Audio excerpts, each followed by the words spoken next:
कर्ण को महाभारत का सर्वश्रेष्ठ योद्धा माना जाता है। कर्ण एक दानवीर और महान योद्धा थे। वह कुरुराज परिवार से थे और युधिष्ठिर और दुर्योधन से बड़े थे। कर्ण को बड़प्पन के लिए जाना जाता है। वह एक सच्चा दोस्त थे और अपने प्यार और जीवन देने को तैयार थे। कर्ण के पास दिव्य कवच और कुंडल थे और वह महर्षि परशुराम जी के शिष्य थे। कर्ण को कई बार अर्जुन से हार मिलने के बाद भी वह खुद को अर्जुन से श्रेष्ठ समझते थे। कवच और कुंडल छलपूर्वक अर्जुन के पिता इंद्र द्वारा हथिया लिए जाने के बावजूद कर्ण ने युद्ध को एक योद्धा की तरह लड़ा। हालांकि कवच और कुंडल उतर जाने के बाद भी कर्ण इतने शक्तिशाली थे कि वे अर्जुन के रथ को एक ही बाण में हवा में उड़ा देते। कर्ण को युद्ध में अर्जुन के हाथों मारा गया था। दोस्तों, आज हम बात करेंगे कि महाभारत के 16 साल बाद कर्ण की आत्मा क्यों पांडवों से मिलने आई। आपको सारी जानकारी इस वीडियो में देंगे और इसी तरह की और रहस्यमयी जानकारी प्राप्त करने के लिए हमारे चैनल को आज ही सब्सक्राइब करें और बेल आइकॉन को प्रेस करें। दोस्तों, महाभारत काल में एक से बढ़कर एक शक्तिशाली योद्धा हुए थे जो अकेले ही पूरी पांडव सेना को हराने की ताकत रखते थे, लेकिन अधर्म का साथ देने के कारण इन सब की मृत्यु हो गई। लेकिन फिर ऐसा क्या हुआ कि कर्ण भीष्म के साथ साथ जो मरे हुए योद्धाओं को पांडवों से आकर मिलना पड़ा। कर्ण दानवीर था, लेकिन जीवन भर भाग्य ने उनके साथ कंजूसी दिखाई। जन्म के साथ ही मां का साथ छूट गया। मां ने बदनामी के डर से कर्ण को जन्म देने के साथ ही बक्से में बंद करके गंगा में प्रवाहित कर दिया। इससे कर्ण को अपनी वास्तविकता का ज्ञान नहीं हो पाया और यह उसके लिए मृत्यु का कारण बन गया। गुरु परशुराम जी ने कर्ण को शाप दे दिया कि तुम मेरी दी हुई शिक्षा उस समय भूल जाओगे जब तुम्हें इसकी सबसे ज्यादा जरूरत होगी। शाप की वजह यह थी कि कर्ण ने क्षत्रियों के समान साहस का परिचय दिया था, जिससे गुरु परशुराम क्रोधित हो गए, क्योंकि उन्होंने क्षत्रियों को ज्ञान न देने की प्रतिज्ञा ली हुई थी। और सत्य भी यही था कि कर्ण एक क्षत्रिय थे और वास्तविकता का बोध नहीं होने की वजह से खुद को सूत पुत्र बताया था। दोस्तों, कर्ण की मृत्यु अर्जुन के हाथों होने की एक बड़ी वजह यह थी कि कर्ण दुर्योधन का साथ दे रहे थे, जो अधर्म कर था। अधर्म का साथ देने की वजह से कर्ण का वीर गति प्राप्त हुई। दोस्तों, जब पांडव कुंती से मिलने जाते हैं तब वहां महर्षि वेदव्यास मुनियों के साथ आ जाते हैं। पांडव और धृतराष्ट्र महर्षि वेदव्यास के साथ कुंती, गांधारी, सुभद्रा दिव्या कथाओं की चर्चा करने लगते हैं। तभी महर्षि वेदव्यास धृतराष्ट्र से कहते हैं, महाराज, आपके हृदय में जो कहने की इच्छा हो शीघ्र ही कह डालो। मैं सब कुछ जानता हूं। आप निरंतर अपने मरे हुए पुत्रों के शोक में जलते रहते हैं। महाराज, गांधारी, कुंती और द्रौपदी के हृदय में जो दुख हमेशा बना रहता है वह भी मुझे पता है। श्री कृष्ण की बहन सुभद्रा अपने पुत्र के मारे जाने के बाद जो दुख मन में धारण करती है, मैं उससे अनजान नहीं हूं। मैं आप सभी की समस्या को दूर करने के लिए ही आया हूं। बताइए, आपको कौन सा वरदान प्रदान करूं? वेदव्यास जी की बात सुनकर धृतराष्ट्र ने कुरुक्षेत्र युद्ध के बारे में बताया कि कैसे दुर्योधन की मूर्खता के कारण कई सारे योद्धा मारे गए। दूसरे देशों के राजा दुर्योधन की सहायता करने के लिए आए थे, वह भी मृत्यु के घाट उतार दिए गए।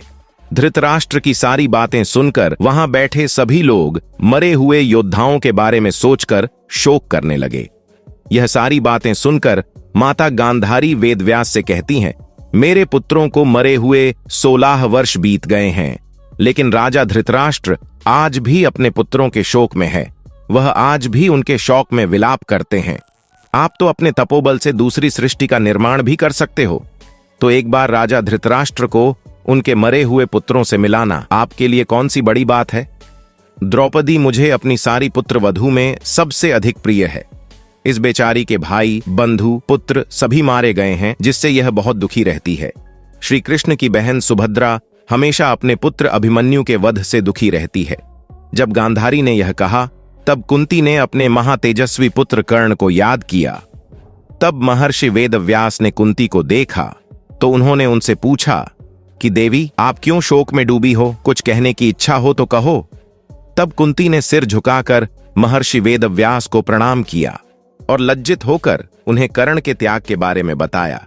कि कैसे उन्होंने एक नवजात शिशु को गंगा में प्रवाहित कर दिया था और उसे नियति के भरोसे छोड़ दिया था। उसके लौटने के बाद भी उसे अपना पुत्र स्वीकार नहीं कर सकी और सूत पुत्र होने के कारण उसे सबका अपमान सहना पड़ा। सबकी बातों को सुनकर मुनिवर वेद व्यास ने कहा, आज सारा संसार मेरे तपोबल को देख ले। हे गांधारी, आज रात को तुम अपने पुत्रों, भाइयों, उनके मित्रों को देखोगी, कुंती कर्ण को, सुभद्रा अभिमन्यु को और द्रौपदी अपने 5 पुत्रों को देखेगी। महर्षि वेद व्यास के वचन को सुनकर सभी बहुत खुश हुए। जब रात होने को आई तब मुनिवर वेद व्यास जी के बताए अनुसार नदी के किनारे सभी लोग आ गए, जिसके बाद वेद व्यास जी ने जल में प्रवेश करके गौरव और पांडव पक्ष के मरे हुए योद्धाओं का आवाहन किया। इसके बाद भीष्म, द्रोण, सारे राजा अपनी सेना के साथ वहां प्रकट हो गए। वह सभी पुत्रों और सैनिकों सहित बाहर आए। द्रौपदी के 5 पुत्र अभिमन्यु और घटोत्कच सभी जल से प्रकट हो गए। कर्ण और शकुनी, धृतराष्ट्र के पुत्र दुर्योधन और दुशासन आदि जल से बाहर आ गए तथा राजकुमार लक्ष्मण, धृष्टद्युम्न आदि पुत्र, धरती के सभी पुत्र, राक्षस आदि जल से बाहर आ गए। इसके बाद राजा बाली, सोमदत्त और दूसरे बहुत से क्षत्रिय वीर सभी चमकते हुए शरीर को धारण करके जल से बाहर प्रकट हुई। पांडव अपने भाई कर्ण को देखकर फूट फूट कर रोए, क्योंकि जब कर्ण जीवित थे तब उन्होंने कभी भी उनका सम्मान नहीं किया था, क्योंकि कर्ण की मृत्यु के बाद ही उन्हें पता चला था कि वे उनके बड़े भाई थे और इस सच को जानकर युधिष्ठिर ने नारी जाति को श्राप दिया था। इसके बारे में विस्तार से बात करेंगे। अभी फिलहाल अपनी कथा पर वापस आते हैं। कर्ण से दोबारा मिलने के कुछ समय के बाद उनका दुख दूर हो गया। इसके बाद सभी पांडव कर्ण से प्रसन्नतापूर्वक मिलकर बड़े भाई जैसा प्रेम करने लगे। इसके बाद अभिमन्यु और द्रौपदी के 5 पुत्रों से मिलकर बहुत खुश हुए। वह सारे योद्धा भी एक दूसरे से मिलकर बहुत प्रसन्न हुए। इस प्रकार मुनि वेद व्यास जी की कृपा से सभी अपने क्रोध को भूलकर शत्रु भाव को छोड़कर हर्ष मनाने लगे। वेद व्यास जी के तपोबल की शक्ति देखकर सभी बहुत प्रसन्न हुए कि उन्हें ऐसे लोगों से मिलने का मौका दोबारा मिला जिन्हें उन्होंने युद्ध की वजह से खो दिया था। इस तरह सारे मारे गए योद्धा एक रात अपने महल में रहने के बाद सुबह वहां से चले गए। लेकिन उनके जाने के बाद सबको लगने लगा कि कुरुक्षेत्र के युद्ध ने उनकी सारी खुशियों को छीन लिया है। क्या आप महाभारत के इस रहस्य को जानते थे? कैसे यह सभी कौरवों और पांडवों के मरे हुए उनके परिजन किस तरीके से उनसे मिलने दोबारा आए? अब बात करते हैं उस समय की जब कर्ण की मृत्यु हुई और युधिष्ठिर ने संपूर्ण नारी जाति को श्राप दे डाला था। आखिर क्या था वो श्राप और क्यों दिया था? कुरुक्षेत्र के युद्ध के 70वें दिन कर्ण और अर्जुन में एक भयंकर युद्ध हो रहा था।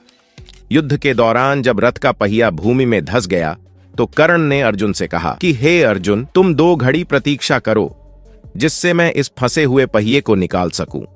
मेरे रथ के पहिए को फंसा हुआ देखकर तुम छल मत करना। हे कुंती कुमार, जिस मार्ग पर कायर चला करते हैं तुम उस मार्ग पर मत चलना, क्योंकि तुम एक कुशल योद्धा हो। तुम्हें तो अपने आप को और भी ज्यादा श्रेष्ठ साबित करना चाहिए। इसीलिए जब तक मैं इस फंसे हुए पहिए को निकाल रहा हूं तब तक तुम रथ पर चढ़कर मुझ पर प्रहार मत करना। दोस्तों, कर्ण का वध करने से पहले अर्जुन ने कर्ण को अपने रथ का पहिया निकालने के लिए 2 घड़ी का समय दिया था। लेकिन कर्ण की मृत्यु के बाद कुछ ऐसा हुआ था जिसे जानकर आप हैरान हो जाएंगे।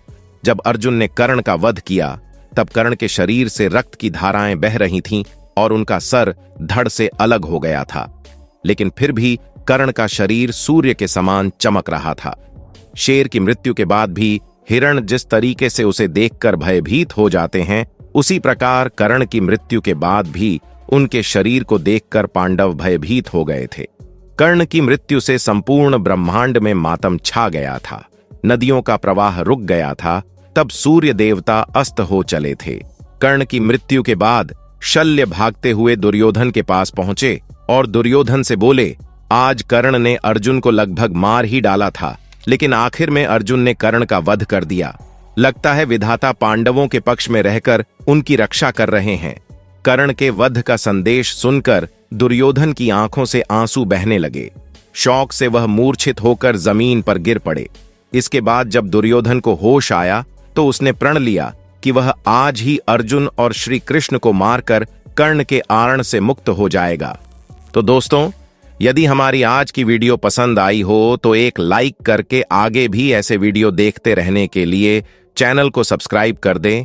वीडियो के अंत तक बने रहने के लिए आपका बहुत बहुत धन्यवाद।